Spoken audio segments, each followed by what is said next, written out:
Jumpa lagi kita dalam program 0 km yang baru saja dibuka oleh Bung Taufik Ismail dengan puisi berjudul Suara dari Daerah.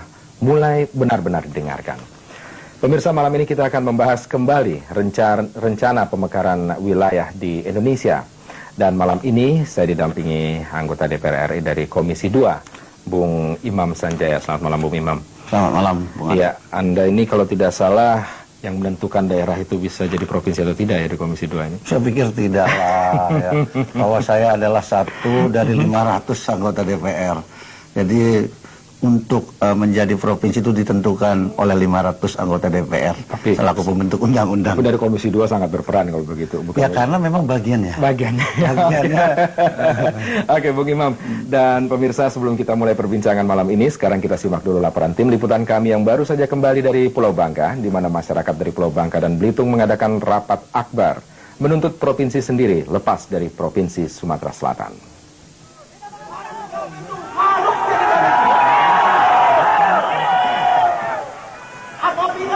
Kemeriahan ini terjadi di lapangan Merdeka Pangkal Pinang, Bangka, Minggu 23 April lalu. Sekitar 50.000 warga Bangka dan Belitung larut dalam euforia menuntut segera disahkannya Provinsi Bangka Belitung, disingkat Provinsi Babel. Ketua Panitia Apel Akbar ini, Johan Murad, mengatakan kemeriahan masyarakat merupakan ekspresi harapan yang sudah terbangun lama. Sebab tokoh-tokoh masyarakat daerah ini telah memperjuangkan Provinsi Babel sejak tahun 1956. Setelah disahkannya Undang-Undang Nomor 4 tahun 1956 yang memasukkan Bangka dan Belitung ke dalam Provinsi Sumatera Selatan. Padahal semasa Republik Indonesia Serikat, Bangka Belitung dan Riau merupakan negara yang menolak berdiri dan menyatakan bergabung dengan Republik Indonesia.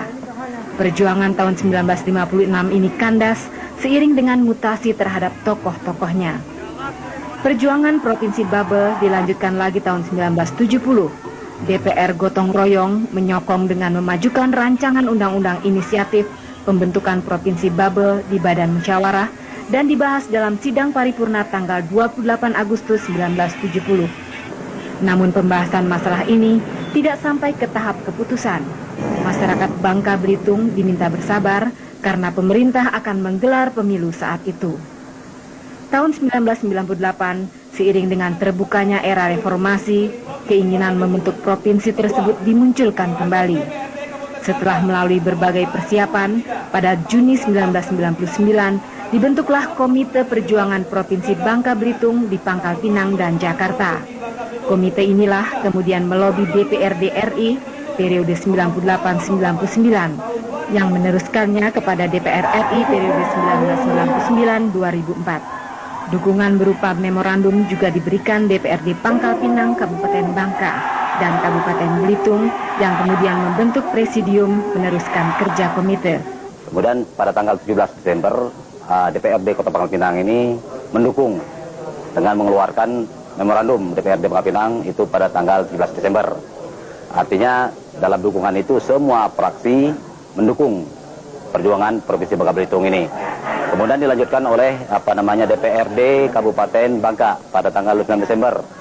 Ya, sama, semua fraksi dapat mendukung juga dalam rapat paripurna juga. Kemudian pada tanggal 13 Januari DPRD Kabupaten Belitung.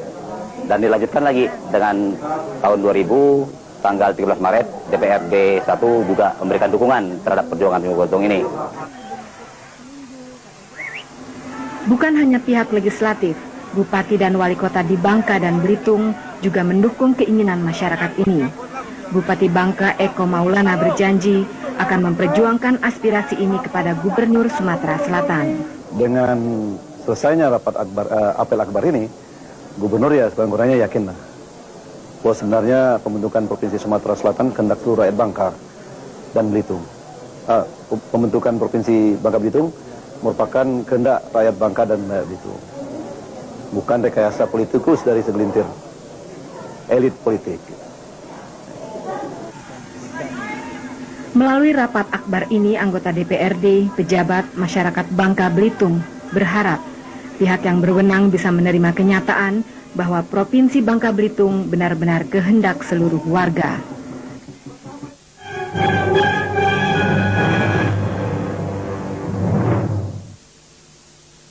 Baik pemirsa, kita mulai perbincangan malam hari ini dengan Bung Imam dari Komisi 2. Bung Imam, saya ingin mengetahui sebenarnya selama ini selalu dibilang itu euforia tuntutan untuk membentuk provinsi sendiri. Anda dari DPR melihat ini betul nggak sih euforia atau memang sudah tuntutan itu wajar? Saya pikir begini ya, tuntutan ini sangat wajar. Ya, baik secara yuridis, sebagaimana diatur di dalam pasal 5, pasal 6 Undang-Undang Nomor 22 tahun 1999.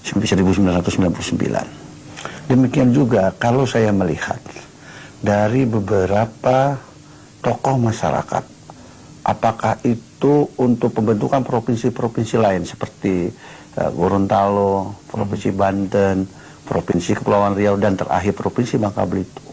Saya pikir mereka itu sudah bukan merupakan euforia lagi, karena mereka sudah menentukan sudah lama. Seperti Bangka Belitung, mereka sudah mengajukan pembentukan Provinsi Bangka Belitung itu sejak tahun 1970, bahkan sudah sampai pembicaraan tingkat 4 DPR GR pada waktu itu. Artinya tinggal pengesahan.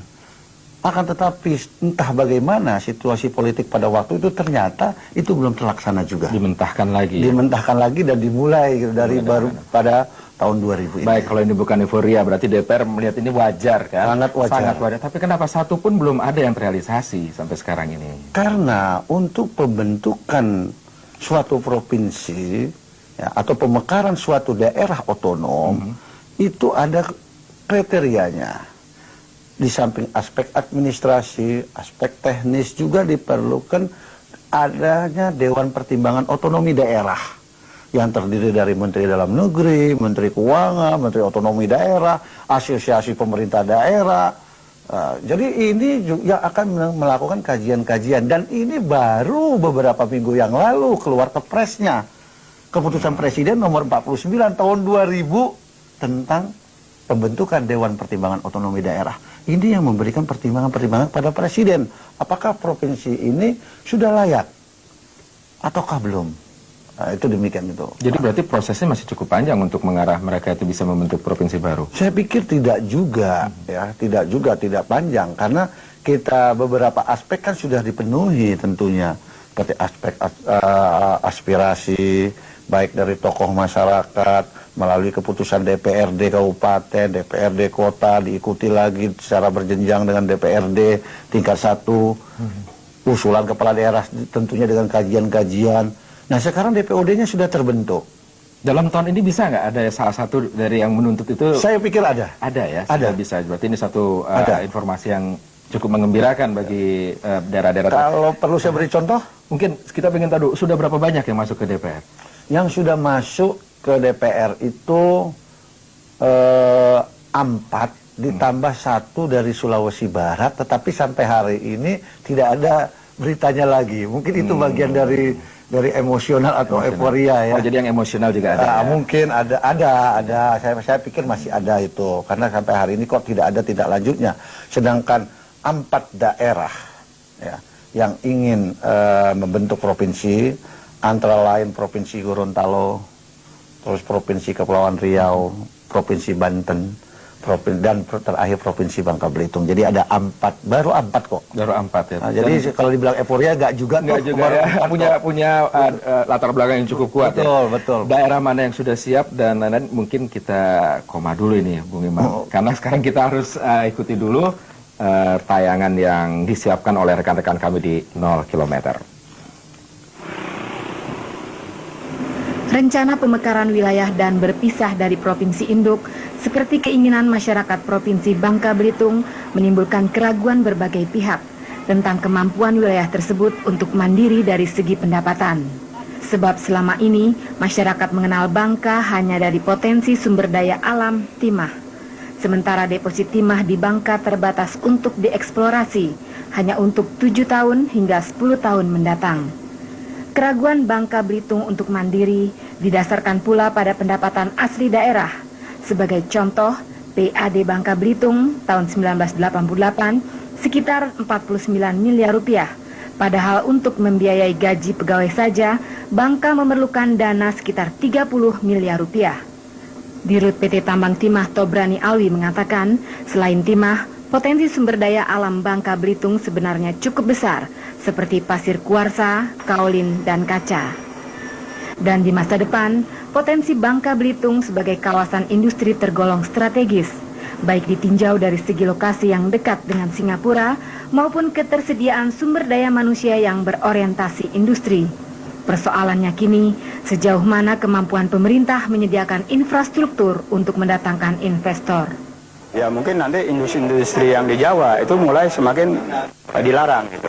Nah, orang akan mencari lokasi-lokasi baru yang memberikan kemudahan-kemudahan gitu. Nah, tentu kita harapkan nanti dengan terjadinya proses Provinsi Bangka Belitung ini dana otonomi daerah, maka pemerintah daerah bisa sudah diberikan wewenang tentu dari pemerintah bagaimana untuk menarik investasi. Potensi besar lainnya yang dimiliki Pulau Bangka adalah lada putih atau merica. Bangka dikenal sebagai penghasil lada terbesar di dunia, yaitu 30.000 hingga 40.000 ton per tahun. Dan sekitar 60% petani wilayah ini memiliki kebun lada. Dengan tingkat harga Rp30.000 per kilogram, petani lada di Bangka dapat menghimpun penghasilan 900 miliar hingga 1,2 triliun rupiah per tahun. Potensi perkebunan lada ini masih bisa ditingkatkan, sebab masih tersedia lahan lebih dari 200.000 hektar. Para pejuang Provinsi Bangka Belitung menyatakan banyak potensi pendapatan daerah Bangka yang masih dapat digali untuk menopang kemandiriannya. Apalagi bila Undang-Undang Nomor 25 Tahun 1999 tentang perimbangan keuangan pusat dan daerah diterapkan, maka pendapatan wilayah ini akan bertambah besar. Sumbangan pajak dari Bangka, Pangkal Pinang, dan Belitung diperkirakan 366 miliar rupiah per tahun. Bila 25% dari jumlah itu dikembalikan ke daerah, maka 91 miliar rupiah lebih masuk ke kas Pemda. Bangka, Pangkal Pinang, dan Belitung itu menyumbangkan pajak untuk negara yang resmi itu 366 miliar satu tahun. Di dalam Undang-Undang Nomor 25 dan 22 itu 25% itu dikembalikan ke daerah. Yang inspeksi pajak mungut, pajak-pajak pusat itu 20% harus dikembalikan ke daerah. Kita dari situ saja kita sudah bisa menikmati pendapatan yang jumlahnya sekitar 80 miliar. Itu belum maksimal. Anggota Presidium Provinsi Bangka Belitung Emron Pangkapi mengemukakan pada tahap awal pembentukan provinsi ini diperkirakan memiliki dana awal sekitar 600 miliar rupiah atau 10 kali lipat APBD Bangka saat ini yang berjumlah 63 miliar rupiah.